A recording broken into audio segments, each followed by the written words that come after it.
Where'd my ukulele go? 10 puns were entered into a joke contest to see if any of them would win the ultimate prize for the funniest joke. No pun intended. Can't find my ukulele, so do. I recently finished Cinder, and upon announcement that I did, I had several people be like, "Whitney, review it for us!" To which I kind of panicked because I don't really have much to say about this, therefore this will probably be the shortest review in history of all of my reviews because I don't know what to say about this. So first of all, let's just get on with it. I read this in a day. I had a huge reading slump before I read this. Then I don't know what happened, but then right now I'm on the hugest reading. What's it even called? The opposite of a reading slump? A reading non-slump? That's what I'm in right now. So long story short, I read this in about a day, and people were like, "Ugh, it's not worth the hype." But I liked it. I gave this a 4.5 stars on Goodreads, and the only reason it wasn't 5 stars is because there wasn't anything that was bad about it. It's just, it wasn't as amazing as it could be, and I don't know how to describe it other than that way. It just didn't live up to the expectations that I have of a 5-star book. So really quick, I can just start off by describing the book for people who, well, you've probably heard of it, but for people here who've heard of this book but don't know much about it, basically Cinder is about a girl named Cinder, and she lives in New Beijing, which is, I'm pretty sure, current day China. Kill me if I'm wrong, but this is obviously set in the future, and I'm pretty sure that Beijing would be the location of China at the time. So we have our main character Cinder, and her parents died a long time ago when she was 11, but she has no memories of anything that occurred up to that date. So now she's 16 and she's living with a lady whose husband had brought Cinder home to work as sort of a maid. That husband ended up dying, I think 2 years prior to the story, 1 year, I'm not sure, but the husband is dead currently, so she lives with her stepmother and her 2 stepsisters along with her android Eco. And an android is basically like a robot pet sort of thing. It's not really human. Actually, no, it's not human at all. And Cinder, speaking of humans, is not a human. She's a cyborg, which I swear I just heard my bird tweet. That was terrifying. Because I was like, we sold our bird. What was that? Anyway, what was I talking about? Cinder is a cyborg, which means basically she's part human and part robot.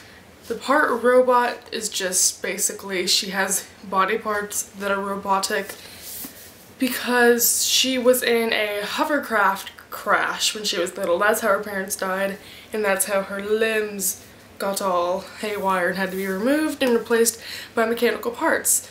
So, long story short, I don't even know how to explain the plot of this because I don't want to spoil anything, and really a ton happens.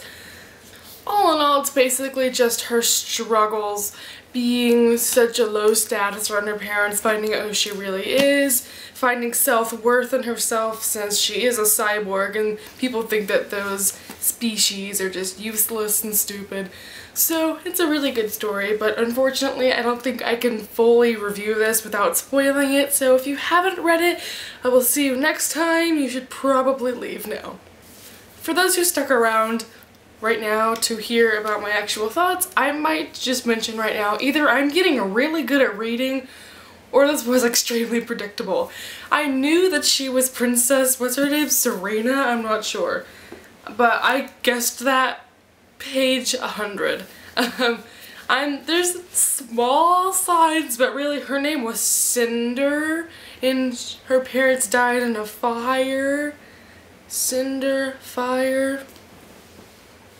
Also, it took place around the same time frame, and she doesn't remember anything about it. I can't really remember much else about why I guessed it, but I pretty much knew from the beginning, so whenever Prince Kai was like, "You're the princess." Who told that? No, that wasn't Prince Kai, that was, what's his face? But yeah, whenever the guy told her that, I was like, yeah, thought so. The whole concept of lunars was just kind of foreign to me. It gave me a really Wall-E vibe, I have no idea why. But I kept thinking that the lunars were like Martian species, so it was so hard for me to imagine them as humans. And I don't think that really took away from the plot, but it made it a little bit harder to understand, because for the most part things in this book are explained well.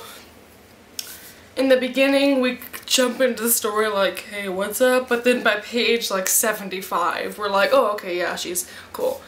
But the lunars were never really explained very well, and I think that's part of the problem why I couldn't give this book 5 stars, is because I didn't have a very clear image of who our villain was, so it was very hard to comprehend at times. I think the plague aspect of this book was kind of... I don't know if I'm just getting tired of reading books about plagues, but I really don't want to have to read one more book about an illness.